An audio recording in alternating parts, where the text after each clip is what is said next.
الحمد لله نحمده ونستعينه ونستغفره ونؤمن به ونتوكل عليه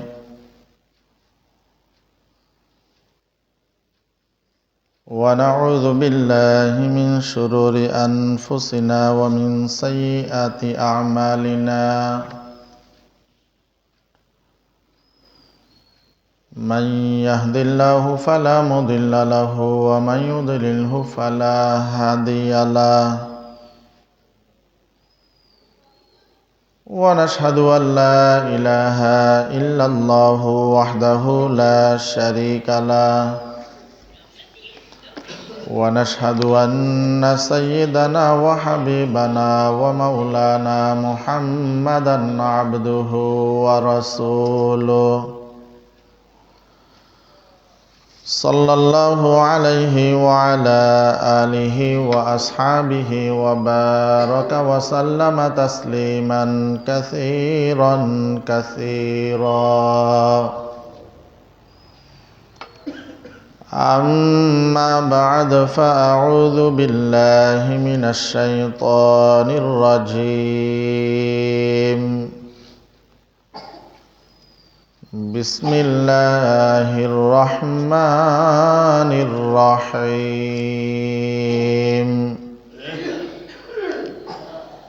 يا أيها الذين آمنوا كتب عليكم الصيام كما كتب على الذين من قبلكم لعلكم تتقون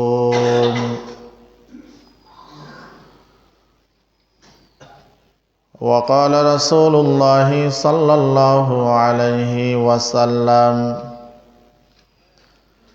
من تقرب فيه بخصلة من الخير كان كمن أدى فريضة فيما سواه ومن أدى فيه فريضة كان كمن أدى 70 فريضة فيما سواه أو كما قال النبي عليه الصلاة والسلام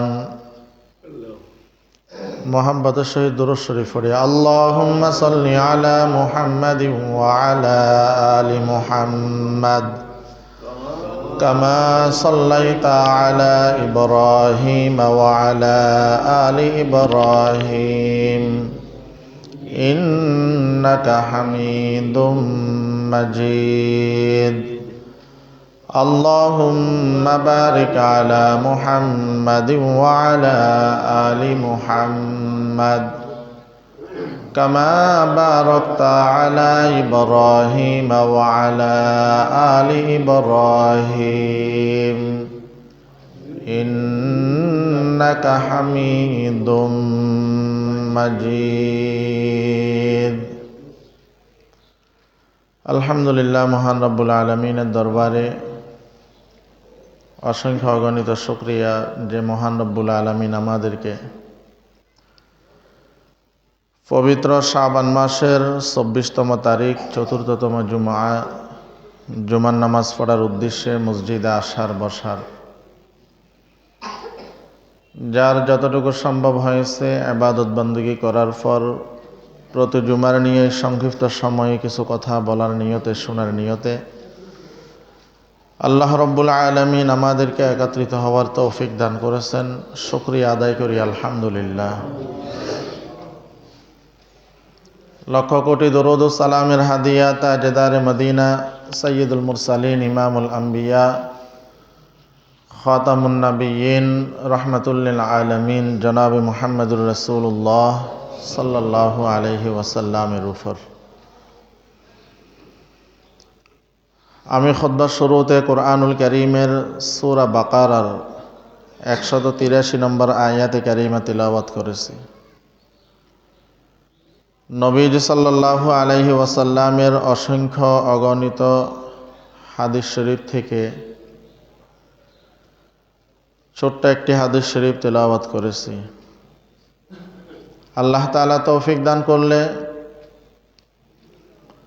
কোরআন এবং হাদিসের আলোকে মাহে রমজানের প্রস্তুতি ও আমাদের করণীয় এ সম্পর্কে কিছু কথা বলার নিয়ত করেছি। ওয়ামা তৌফিক ইল্লা বিল্লাহ।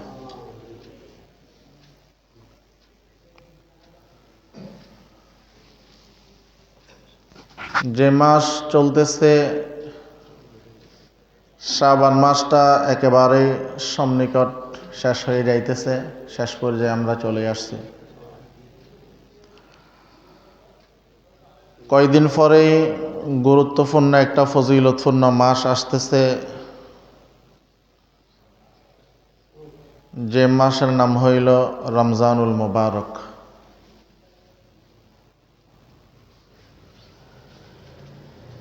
এই রমজানুল মুবারক মাস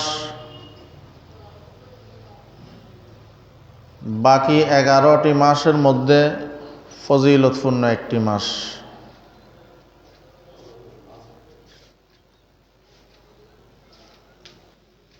আমরা দেখি বিভিন্ন সময় বিভিন্ন সিম কোম্পানি যারা আছে এরা বিভিন্ন সময়ে বিভিন্ন বিষয় ও বিভিন্ন অফারগুলো আমাদেরকে দেয়, যেটাকে তাদের ভাষায় ধামাকা অফার বলে। অনুরূপভাবে আল্লাহ রাব্বুল আলামিন কিছু ফজিলতপূর্ণ মাস, কিছু ফজিলতপূর্ণ রাত, কিছু ফজিলতপূর্ণ দিন, এগুলাতেও আমাদেরকে অফার দেন। এই সময়গুলোর মধ্যে, এই মাসের মধ্যে, এই দিনের মধ্যে, এই রাতের মধ্যে যে কোনো এক আমল করলে সেটার ফজিলত অনেক বেশি।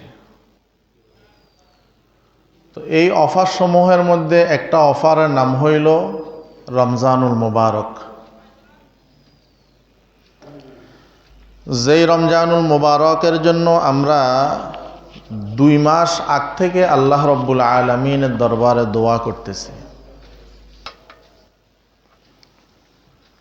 যেই ফজিলতপূর্ণ মাসের জন্য আমরা দীর্ঘ 2 মাস থেকে কি করতেছি? আল্লাহ রাব্বুল আলামিনের কাছে দোয়া করতেছি, আল্লাহুম্মা বারিক লানা ফি রজব ওয়া শাবান ওয়া বাল্লিগনা রমাদান। রজব মাস এবং শাবান মাস, এই 2 মাসের মধ্যে এই দোয়াটা আমরা বেশি বেশি পড়তেছি কেন? আল্লাহ, আমার হায়াত যদি নাও থাকে অন্তত আমাকে রমজান পর্যন্ত হায়াত দান করে। এই রমজান পর্যন্ত হায়াত চাওয়ার পিছনে কারণ হইল রমজান মাসটা হইল ফজিলতপূর্ণ মাস। এই জন্য আল্লাহ রাব্বুল আলামিনের দরবারে আমরা এই রমজান পর্যন্ত হায়াতের জন্য আল্লাহর দরবারে আমরা কি করি? প্রতিনিয়ত দোয়া করি। তো বলতে চাইছিলাম, আল্লাহ রাব্বুল আলামিন আমাদের জন্য মাঝে মধ্যে বিশেষ কিছু অফার দেন, যে এই সময়ের মধ্যে, এই দিনের মধ্যে, এই মাসের মধ্যে, এই রাতের মধ্যে ইবাদত বন্দেগী করতে পারলে, গুনাহ ছাড়তে পারলে তোমরা কি করতে পারবে? অধিক লাভবান হইতে পারবে। ওই অফার সমূহের একটা অফারের নাম হইল মাহে রমজান। মাহে রমজানের অফারগুলো যারা গ্রহণ করতে পারবে তারা লাভবান হবে। যারা অফারগুলো গ্রহণ করতে পারবে না তারা লাভবান হওয়া থেকে বঞ্চিত হয়ে যাবে। এই জন্য মুরব্বীরা বলেন যে রমজান মাসের দৃষ্টান্ত হলো আটলান্টিক মহাসাগরের মধ্যে আঙ্গুল চুবিয়ে যেই 1 ফোঁটা পানি উঠে, এইভাবে 11 বার আঙ্গুলটা যদি আটলান্টিক মহাসাগরের মধ্যে ডুবানো হয়, 11 বার উঠানো হয়, এই 11 ফোঁটা পানি হইল 11টি মাসের সমতুল্য। আর আটলান্টিক মহাসাগরের মধ্যে যে অবশিষ্ট পানিগুলা থাকবে সেটাকে রমজান সমতুল্য বলেছে। অর্থাৎ যে 11 ফোঁটা পানির তুলনায় আটলান্টিক মহাসাগরের পানির কাছে কিছুই না। অনুরূপভাবে 11 মাসের তুলনায় রমজানুল মুবারক মাস এটা ফজিলতপূর্ণ বিদায় রমজানের তুলনায় 11 মাস কিছুই না। এই জন্য সামনে যে মাসটি আসতেছে আর কয়েকদিন পরে, 24 তারিখ চলতেছে, হয়তো 5 দিন 6 দিন পরে ওই মাসটি আসতেছে। এই মাসের মধ্যে আল্লাহ রাব্বুল আলামিন আমাদেরকে কি দিয়েছেন? ক্বালান নাবিয়্যু সাল্লাল্লাহু আলাইহি ওয়াসাল্লাম মান তাকাররাবা ফীহি বিখাসলাতিন মিনাল খায়রি কানা কামান আদ্দা ফারিদাতান ফীমা সিওয়া ওয়া মান আদ্দা ফীহি ফারিদাতান কানা কামান আদ্দা 70 ফারিদাতান ফীমা সিওয়া।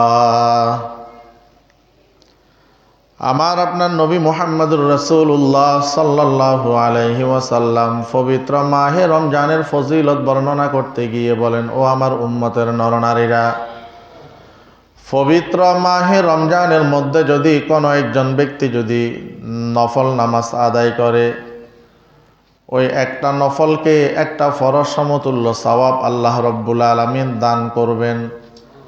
আবার কোনো ব্যক্তি যদি রমজানের মধ্যে একটা ফরজ ইবাদত করে, ওই ব্যক্তিকে অন্য মাসে 70টা ফরজ সমতুল্য সওয়াব দান করবেন। তো এই নফলটা ফরজ সমতুল্য বলেছেন, ফরজের মতো বলেননি। তার মানে বোঝা গেল নফল কখনো ফরজ হবে না আর ফরজ কখনো নফল হবে না। এটা সওয়াবের ফজিলত বোঝানোর জন্য নবীজি সাল্লাল্লাহু আলাইহি ওয়াসাল্লাম এমনটি বলেছেন। অন্য হাদিসের মধ্যে নবীজি সাল্লাল্লাহু আলাইহি ওয়াসাল্লাম বলেন, ইযা দাখালা রমাযান ফুতিহাত আবওয়াবাল জান্নাহ ওয়া গুল্লিকাত আবওয়াবুন নার ওয়া সুলসিলাতিশ শায়াতিন। নবীজি সাল্লাল্লাহু আলাইহি ওয়াসাল্লাম বলেন, ইযা দাখালা রমাযান ফুতিহাত আবওয়াবুল জান্নাহ। আমার আপনার নবী মুহাম্মদুর রাসূলুল্লাহ সাল্লাল্লাহু আলাইহি ওয়াসাল্লাম বলেন, রমজান মাস যখন আসে আল্লাহ রাব্বুল আলামিন মাহে রমজানের সম্মানার্থে, রোজাদারের সম্মানার্থে, কোন হাদিসের মধ্যে বলেছেন ফুতিহাত আবওয়াবুস সামা, আসমানের দরজা সমূহকে আল্লাহ রাব্বুল আলামিন উন্মুক্ত করে দেয়। আর এই হাদিসের মধ্যে বলেছেন ফুতিহাত আবওয়াবুল জান্নাহ, আল্লাহ রাব্বুল আলামিন জান্নাতের দরজা সমূহকে উন্মুক্ত করে দেয়।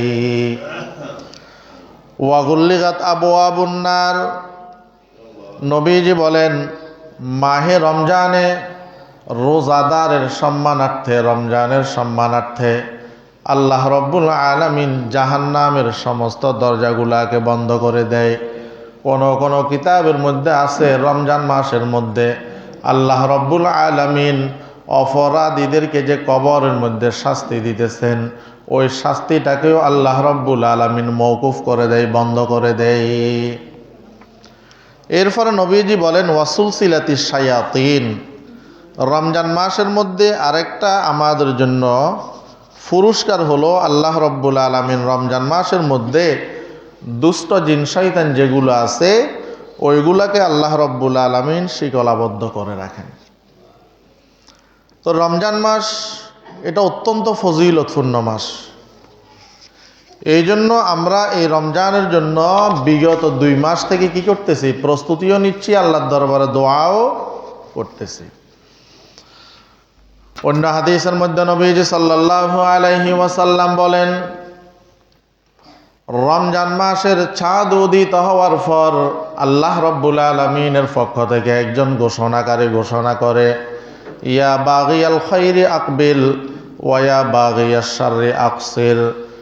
নবীজি সাল্লাল্লাহু আলাইহি ওয়াসাল্লাম বলতেছেন, রমজানের যখন চাঁদ উদিত হয় আল্লাহ রাব্বুল আলামিনের পক্ষ থেকে একজন ঘোষণাকারী ঘোষণা করে, ইয়া বাগিয়াল খাইরি আকবিল, ও কল্যাণকামী মানুষরা তোমরা অগ্রসর হও। অর্থাৎ তোমরা যারা ইবাদত বন্দেগী করো, আল্লাহ রাব্বুল আলামিনের অনুসরণ অনুকরণ করো, আল্লাহ তাআলার হুকুম আহকাম মানো, তোমরা সামনের দিকে অগ্রসর হও, তোমরা ইবাদত বন্দেগী বাড়িয়ে দাও। আর যারা নাফরমান আছে, গুনাহগার আছে, এদেরকে সম্বোধন করে বলেন, ইয়া বাগিয়াল শাররি আকসির, যারা অপরাধী আছো, যারা জালেম আছো, যারা গুনাহগার আছো, যারা নাফরমান আছো, তোমরা তোমাদের গুনাহকে বন্ধ করো, তোমরা নাফরমানি বন্ধ করো, তোমরা তোমাদের জুলুমকে বন্ধ করে দাও। তো এটা কি জন্য? রমজানের ফজিলতার্থে। এই জন্য রমজান মাসের চাঁদ উদিত হলে ফেরেশতা আহ্বান করে, যারা ভালো কাজ করতেছো তোমরা ভালো কাজের মাত্রা আরো বাড়াই দাও, যারা মন্দ কাজ করতেছো তোমরা তোমাদের মন্দ কাজ থামিয়ে দাও। মন্দ কাজ কি করো? থামিয়ে দাও। এবং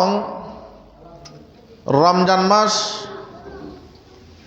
আমাদের ঘরে মেহমান যদি বলে যে আজকে দুপুরে আমাদের ঘরে মেহমান আসবে, তো এই মেহমানকে কেন্দ্র করে আমাদের অনেক প্রস্তুতি থাকে।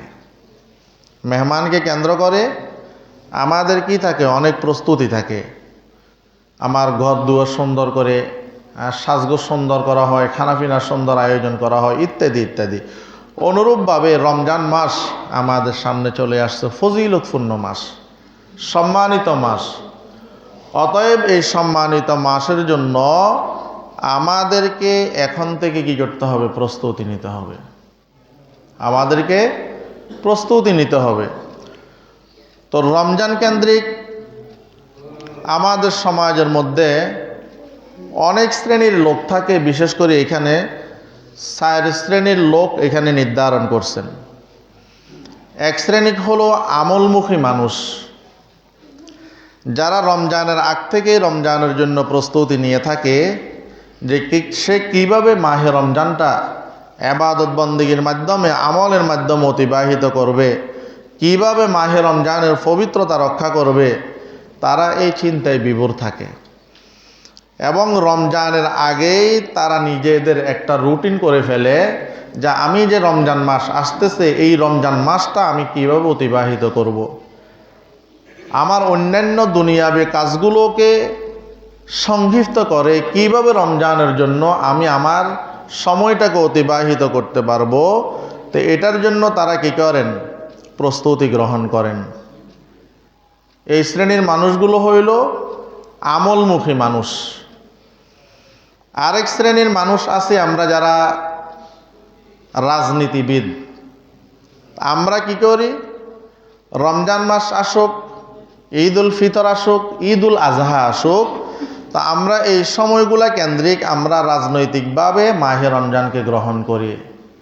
বিভিন্ন মোড়ে মোড়ে, বিভিন্ন রাস্তার কিনারে কিনারে আমরা বিভিন্ন বড় বড় কি করি? ব্যানার ফেস্টনের মাধ্যমে আহলান সাহলান হে মাহে রমজান, খোশ আমদেদ হে মাহে রমজান, ইত্যাদি ইত্যাদি এলাকাবাসীকে, জনগণকে আমরা মাহে রমজানের শুভেচ্ছা জানাই।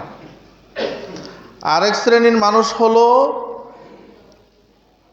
ব্যবসায়ী, যারা মাহে রমজানকে কেন্দ্র করে ব্যবসা করে, মাহে রমজানকে ব্যবসায়ী হিসাবে এরা কি করেন? স্বাগত জানায়। এরা চিন্তা করে এই রমজান মাসের মধ্যে ব্যবসার মৌসুম ভালো, তা আগ থেকে কিভাবে মালামাল আমি জমা করতে পারি, রমজান মাসের মধ্যে কিভাবে আমি লাভবান হইতে পারি, এটার জন্য ব্যবসায়ী যারা আছে এরা ব্যবসায়ী কাজে এরা কি করেন? প্রতিযোগী হয়ে এরা ব্যবসায়ী কাজকর্মগুলা করেন। আরেক শ্রেণীর মানুষ আছে, এরা যাদেরকে বলা হয়েছে ভোক্তা শ্রেণী। এরা চিন্তা করে রমজান মাস তো চলে আসতেছে, সাহরির মধ্যে কোন কোন আইটেমের খাবার রাখা যায়, ইফতারের মধ্যে কোন কোন আইটেমের ইফতারি রাখা যায়। মানে এরা আছে এটার মধ্যে, এদের কিতাবের মধ্যে আসছে এরা রমজানের প্রথম ভাগ এই সাহারি এবং ইফতারে বিভিন্ন খাবার নিয়ে চিন্তা থাকে, আর রমজানের শেষ যখন আসে তখন এরা বিভিন্ন মার্কেটিং নিয়ে কি থাকেন? ব্যস্ত থাকেন। অতএব এই 4 শ্রেণীর লোকের মধ্যে আমাদের প্রয়োজন হইল আমলমুখী হওয়া। আমাদের দরকার হইল কোন শ্রেণী? প্রথম শ্রেণী, যে আমরা আমলমুখী হব, যে রমজান মাস আমাদের সামনে চলে আসছে, আমরা এই রমজানকে কিভাবে আমরা ইবাদত বন্দেগীর মাধ্যমে অতিবাহিত করতে পারি, এই রমজানে কিভাবে আমি ইবাদত বন্দেগী করতে পারি, কিভাবে আমি রমজানের পবিত্রতা রক্ষা করতে পারি, আমার দৈনন্দিন জীবনের ব্যস্ততা থেকে আমি কিভাবে অবসর হয়ে এই রমজান আমি অতিবাহিত করতে পারি, এই চিন্তা আমাদের সকলের মধ্যে থাকতে হবে। এই চিন্তা আমাদের সকলের মধ্যে কি করতে হবে? থাকতে হবে। এবং রমজানের প্রস্তুতির মধ্যে আরেকটা বিষয় হলো যে রমজান মাস তো আমার থেকে অতিবাহিত হয়েছে অতীতে অনেক। এই অতীতে অনেক যে রমজান মাস অতিবাহিত হলো, এই রমজান মাসগুলোর মধ্যে আমার কোন কোন কাজটা করতে পারি নাই। তন্মধ্যে হতো আমি কোরআনুল কারীম কেন তেলাওয়াত করতে পারি নাই, তারাবির নামাজ আমি কেন নিয়মিত উপস্থিত থাকতে পারি নাই, দান সদকা আমি কেন বেশি করতে পারি নাই বা করতে পারি নাই, রোজাদারকে আমি কেন ইফতার করাইতে পারি নাই, এতেকাফ আমি কেন বসতে পারি নাই, আমার 5 ওয়াক্ত নামাজ রমজান মাসের মধ্যেও কেন আমার জামাতের সহিত আদায় হয় নাই। এক কথায় আমার বিগত সময়ে যে দুর্বলতাগুলো ছিল ওই দুর্বলতাগুলো সামনে এনে এই বছর কেমনে আমি ওই দুর্বলতা কাটিয়ে আমি সবল হইতে পারি, সফল হইতে পারি, এই জন্য এইভাবে কি করা, প্রস্তুতি গ্রহণ করা, প্রস্তুতি গ্রহণ করা। কারণ হাদিসের মধ্যে নবীজি সাল্লাল্লাহু আলাইহি ওয়াসাল্লামের লম্বা একটা হাদিসের মধ্যে আছে, জিবরাইল আলাইহিস সালাতু ওয়াসসালাম একদিন বদদোয়া করেছিলেন। বদদোয়াটা কি? বাউদা মান আদরাকা রমাদান ফালাম ইউগফার লাহ। জিবরাইল আলাইহিস সালাতু ওয়াসসালাম বদদোয়া করলেন, ওই সমস্ত লোকগুলো ধ্বংস হোক যেই সমস্ত লোকগুলো রমজানের মতো ফজিলতপূর্ণ মাস পাওয়ার পরেও তারা তাদের গুনাহগুলা ক্ষমা করাইতে পারলো না। এটা জিবরাইল আলাইহিস সালাতু ওয়াসসালাম কি করছেন? বদদোয়া করেছেন। যদিও হাদিসটা অনেক লম্বা, হাদিসের মধ্যে আছে নবীজি সাল্লাল্লাহু আলাইহি ওয়াসাল্লাম একদিন মিম্বরে যখন খুতবা দেওয়ার জন্য উঠতেছেন, নবীজি সাল্লাল্লাহু আলাইহি ওয়াসাল্লাম সাহাবায়ে কেরামদেরকে বলেন, হে আমার সাহাবায়ে কেরাম, তোমরা মিম্বরের নিকটে আসো। যখন মিম্বরের নিকটে আসলো, নবীজি সাল্লাল্লাহু আলাইহি ওয়াসাল্লামের অভ্যাস ছিল তিনি তৃতীয় মিম্বরে দাঁড়িয়ে খুতবা দিতেন। তার ইন্তেকালের পর হযরত আবু বকর সিদ্দিক রাদিয়াল্লাহু তাআলা আনহু কি করতেন? ওই জায়গায় দাঁড়িয়ে খুতবা দিতেন।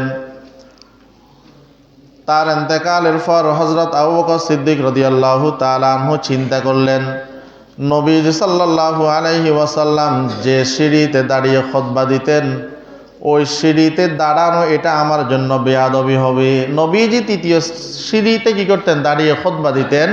কিন্তু নবীজির ইন্তেকালের পরে আবু বকর সিদ্দিক রাদিয়াল্লাহু তাআলা আনহু চিন্তা করলেন, যে সিঁড়িতে নবী দাঁড়িয়ে খুতবা দিতেন উনি নবীজির সম্মানার্থে এটা বেয়াদবি হবে মনে করে উনি কি করতেন না? ওই সিঁড়িতে দাঁড়াইতেন না। যাক, ওইটা ভিন্ন আলোচনা। তো নবীজি সাল্লাল্লাহু আলাইহি ওয়াসাল্লাম সিঁড়িতে উঠতেছেন, আমিন আমিন আমিন বললেন। নামাজ শেষ হওয়ার পর সাহাবায়ে কেরাম বলেন, ইয়া রাসূলুল্লাহ, ইয়া হাবিবাল্লাহ, ইতিপূর্বে তো আপনাকে এমন করতে দেখিনি। নবীজি সাল্লাল্লাহু আলাইহি ওয়াসাল্লাম বলেন, হ্যাঁ, তবে আমি যখন সিঁড়ির মধ্যে পা রাখি তখন জিবরাইল আলাইহিস সালাতু ওয়াসসালাম বলেন, বাউদা মান আদরাকা রমাদান ফালাম ইউগফার লাহ।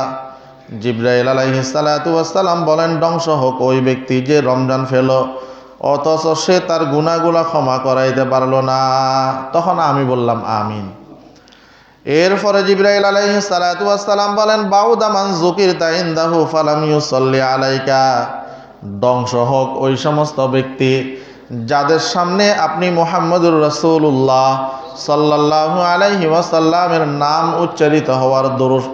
উচ্চারিত হওয়ার পর দরুদ শরীফ পাঠ করে না। নবীজি বললেন আমিন।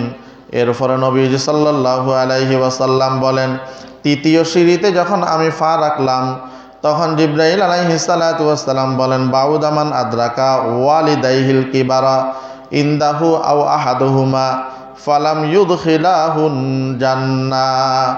নবীজি বলেন, তৃতীয় সিঁড়িতে আমি যখন পা রাখতেছি তো জিবরাইল আলাইহিস সালাতু ওয়াসসালাম বলেন, ধ্বংস হোক ওই ব্যক্তি যে তার মা বাবা দুইজনকে ফেলো অথবা দুইজনের একজনকে ফেলো, তারা তাকে জান্নাতে প্রবেশ করাতে পারলো না।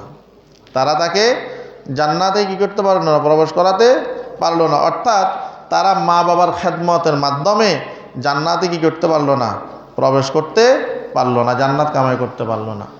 তো রমজান মাস ফজিলতপূর্ণ মাস, এই জন্য জিবরাইল আলাইহিস সালাতু ওয়াসসালাম বলেন, বাউদা মান আদরাকা রমাদান ফালাম ইউগফার লাহু। যারা রমজানের মতো ফজিলতপূর্ণ মাস পেয়েও গুনাহ ক্ষমা করাইতে পারে নাই, এরা ধ্বংস হোক। তো এই ফজিলতপূর্ণ মাসের জন্য অবশ্যই আমাদেরকে এখন থেকে কি করতে হবে? প্রস্তুতি গ্রহণ করতে হবে। তো রমজানের আমলের মধ্যে 1 নম্বর আমল, আমরা মাহে রমজানের রোজা রাখব।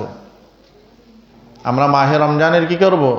রোজা রাখব। ভাই, মাহে রমজানের একটা রোজা আপনি শরীয়ত যদিও বিভিন্ন কারণে অনুমতি দেয়, শরীরে ওজর যেটা আছে, ওজরের কারণে রোজা ভাঙ্গার কি আছে? অনুমতি আছে। কিন্তু এই রোজাটা আপনি ফরে পূরণ করে দিলেও ফরে পূরণের মাধ্যমে এই রোজাটার ফরজের যে একটা দায়িত্ব ছিল, ওই দায়িত্ব আপনার থেকে আদায় হবে।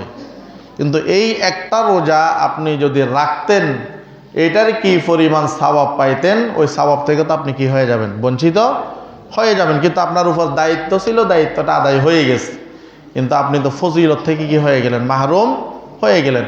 এই জন্য ছোটোখাটো কোনো ওজর যদি থাকে, আমরা চেষ্টা করব আল্লাহর উপর ভরসা করে রোজা রেখে দেব। তো দেখা গেছে আল্লাহ রব্বুল আলামিন এই রোজার বদৌলতে আপনাকে কি করবেন? যেই ছোটোখাটো সমস্যাগুলো আছে, এগুলো আল্লাহ তাআলা আপনার দূর করে দিবেন। আল্লাহ তাআলা এগুলোর মাধ্যমে কি করে দিবেন? আপনার ছোটোখাটো যে সমস্যা, অসুস্থতা, দুর্বলতা যেটা আছে, এটা দেখা যাবে আল্লাহ রব্বুল আলামিন আপনার থেকে দূর করে দিবেন। তাহলে 1 নম্বর হলো আমরা মাহে রমজানের অবশ্যই আমরা রোজাগুলা রাখবো। এখন থেকে আমরা প্রতিজ্ঞা গ্রহণ করি। ক্বালান নাবিয়্যু সাল্লাল্লাহু আলাইহি ওয়াসাল্লাম, মান সামা রমাদান গুফিরা লাহু মা তাকাদ্দামা মিন যামবি। নবীজি সাল্লাল্লাহু আলাইহি ওয়াসাল্লাম বলেন, যারা মাহে রমজানের রোজা রাখবে, আল্লাহ রাব্বুল আলামিন তাদের অতীতের গুনাহগুলা মাফ করে দিবেন। তো এই জন্য আমরা চেষ্টা করব রমজানের রোজা 30 হোক 29 হোক, যাই হোক না কেন, আমাদের সর্বোচ্চ চেষ্টা থাকবে আমার থেকে যেন একটা রোজাও ছুটে না যায়।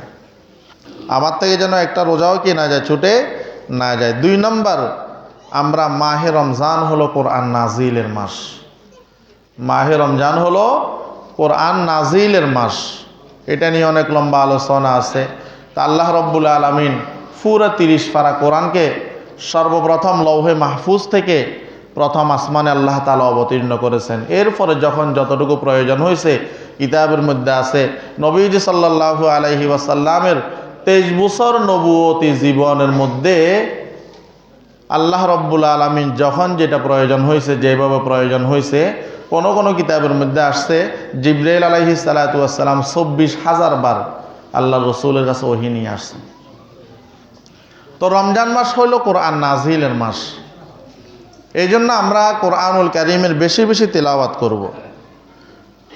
হাদিসের মধ্যে নবীজি সাল্লাল্লাহু আলাইহি ওয়াসাল্লাম বলেন, কানা নবিয়্যু সাল্লাল্লাহু আলাইহি ওয়াসাল্লাম ইয়ারিদু আলাইহিল কোরআন।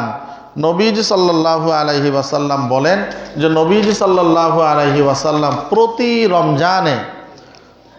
রমজানে নবীজি সাল্লাল্লাহু আলাইহি ওয়াসাল্লাম জিবরাইল আলাইহিস সালাতু ওয়াস সালামকে কোরআন তেলাওয়াত করে শুনাইতেন। কোরআন তেলাওয়াত করে কি করতেন? শুনাইতেন।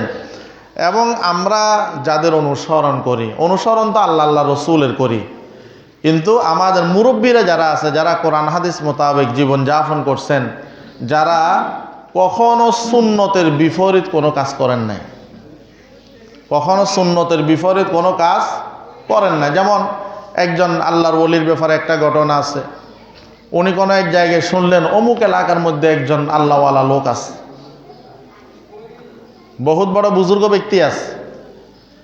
তো এরকম আমরা যখন খবর পাই, অনেক সময় দেখা যায় আমরা দোয়ার জন্য, ওনার সাথে সাক্ষাৎ করার জন্য আমরা অনেক সময় যাই। তো যখন ওনার সাথে সাক্ষাৎ করার জন্য গেল, যাওয়ার পর অপেক্ষা করতে করতে উনি কোথায় গেছে, আসতে বিলম্ব হইতেছে। এখন উনি বললেন ঠিক আছে, উনি যেহেতু আসতে দেরি হইতেছে, উনি যেখানে নামাজ পড়ে ওই নামাজের স্থানটা আমাকে একটু দেখাই দেন। উনি নামাজের স্থান দেখার জন্য গিয়ে দেখলেন যে উনি সিজদার মধ্যে যেভাবে হাত রাখে, ওই হাত রাখাটা রসুলের সুন্নত তরিকায় হয় না। ওই হাত রাখাটা রসুলের সুন্নত মোতাবেক হয় না। আমরা অনেক সময় আসি না কুকুরের মতো একবারে হাতের কনু সহ মাটির সাথে, এটা সুন্নত না। সেজদার সময় দোনো হাতকে কুকুরের মতো, কুকুর যেমন সামনের 2 ফাঁকে বিছাইয়া বসে, এইভাবে সেজদা দেওয়া এটা সুন্নত না। নিয়ম হলো হাতের বাহুটা, হাতের কনুটা উপরে থাকা। এবং আঙ্গুলগুলাকে স্বাভাবিক রাখা। অনেকে আমরা একবারে এইভাবে খিচে রাখি অথবা অনেকে এইভাবে মেলে রাখে, এগুলোও সুন্নত না। তো উনি দেখলেন উনি যে সেজদা দিতেন ওই সেজদাটা সুন্নত মোতাবেক নয়। উনি বললেন এই লোকটা কখনো আল্লাহর ওলি হইতে পারে না, এই লোকটা কখনো আল্লাহর ওলি হইতে পারে না। কারণ যে আল্লাহর ওলি হবে তার তো প্রতিটা আমল রসুলের সুন্নত মোতাবেক হইতে হবে, প্রতিটা আমল রসুলের সুন্নত মোতাবেক হইতে হবে। তো বলতে চাইছিলাম আমাদের আকাবের যারা ছিলেন, যারা নিজেদের জীবনকে উৎসর্গ করে দিয়েছেন আল্লাহ তাআলার জন্য, আল্লাহ রসুলের জন্য, এদের মধ্যে হতে একজন ইমাম আজম আবু হানিফা রহমতুল্লাহি আলাই। উনার ব্যাপারে আছে খুতবাতে জুলফিকারের মধ্যে আছে যে উনি প্রতি রমজানে 63 খতম কোরআন তেলাওয়াত করতেন। দিনে একবার 1 খতম, রাত্রে 1 খতম, তরবিতে 1 খতম। তরবিতে পুরা রমজানের তরবিতে 1 খতম, দিনে 1 খতম, রাত্রে 1 খতম। তো দিনে 1 খতম, রাত্রে 1 খতম, 2 বার দৈনিক। আর 30 দিনে 60 বার, 30 দিনে 60 বার। তো উনি এইভাবে কোরআনুল কারীম কি করতেন? খতম করতেন, তেলাওয়াত করতেন। এরপরে ইমাম বুখারী রহমতুল্লাহি আলাইহির জীবনের মধ্যে আছে উনি প্রতিদিন 1 খতম কোরআন তেলাওয়াত করতেন। উনি প্রতিদিন 1 খতম কি করতেন? কোরআনুল কারীমের তেলাওয়াত করতেন। কাসেম নানুতবী রহমতুল্লাহি আলাইহির ব্যাপারে আছে উনি প্রতিদিন দিনে 1 পারা কোরআন তেলাওয়াত মুখস্থ করতেন। ওই তেলাওয়াত মুখস্থ যেটা করছেন ওটা রাত্রে ওনার সাথীদেরকে নিয়ে উনি কি করতেন? নামাজ, তরবির নামাজ আদায় করতেন। এবং উনি অধিকাংশ সময় নফল নামাজের মধ্যে লম্বা সময় উনি কোরআন তেলাওয়াত করতেন। কিতাবের মধ্যে আসছে আকাবির কা রমজান, কিতাবের মধ্যে আসছে যে উনি একদিন 1 রাকাতের মধ্যে 27 পারা পর্যন্ত কোরআনুল কারীমের তেলাওয়াত করছেন। 27 পারা পর্যন্ত কি করছেন? কোরআন শরীফ তেলাওয়াত করছেন। এরপরে শাইখুল হাদিস জাকারিয়া রহমতুল্লাহি আলাইহির ব্যাপারেও আছে উনি প্রতিদিন 25 থেকে 30 পারা কোরআন তেলাওয়াত করছেন। প্রতিদিন 25 থেকে কি করছেন? এই শত ব্যস্ততার মধ্যেও উনাদের কোরআন তেলাওয়াতের আমলটাই ছিল এমন। এই জন্য কবি বলতেছেন ও জামানা মে মুআজ্জাজতে হামিলে কোরআন হোকর তুম জলিল খার হয়ে তারিকে কোরআন হোকর। তারা সম্মানিত হয়েছে কোরআনকে আঁকড়ে ধরে, তারা সম্মানিত হয়েছে কোরআনকে কি ধরে? আঁকড়ে ধরে। আর আমরা লাঞ্ছিত অপমানিত হইতেছি কোরআনকে ছেড়ে দিয়ে, লাঞ্ছিত অপমানিত হইতেছে কি দিয়ে? কোরআনকে ছেড়ে দিয়ে। এই জন্য রমজান মাসের আমাদের যে আমলগুলো আছে তন্মধ্য হতে আমাদের রমজানের অবশ্যই রোজাগুলো আমরা রাখব এবং তরাবির নামাজ আদায় করব। দ্বিতীয় নম্বর হলো আমরা বেশি বেশি কোরআনুল কারীমের তেলাওয়াত করব। যেহেতু রমজান মাস হইল কোরআন নাজিলের মাস, রমজান মাস হইল কোরআন নাজিলের মাস, অতএব আমরা কি করব? বেশি বেশি কোরআনুল কারীমের তেলাওয়াত করব। এখন এইখানের মধ্যে একটা প্রশ্ন আসতে পারে যে হাদিসের মধ্যে তো 3 দিন 5 দিন অথবা 7 দিনের কমে কোরআনুল কারীম খতম করতে নিষেধ করেছেন, তাহলে ওনারা দৈনিক 1 খতম, দৈনিক রাতে দিনে 2 খতম বা এর থেকে বেশ কম কিভাবে ওনারা তেলাওয়াত করতেছেন? হাদিসের ফজিলত হাদিসের জায়গায় আছে। এটা স্বাভাবিক সময়গুলোর জন্য, এটা স্বাভাবিক সময়গুলোর মধ্যে আপনি 3 দিন 5 দিন 7 দিন এর কম সময়ের মধ্যে কোরআন খতম করতে নিষেধ করছেন।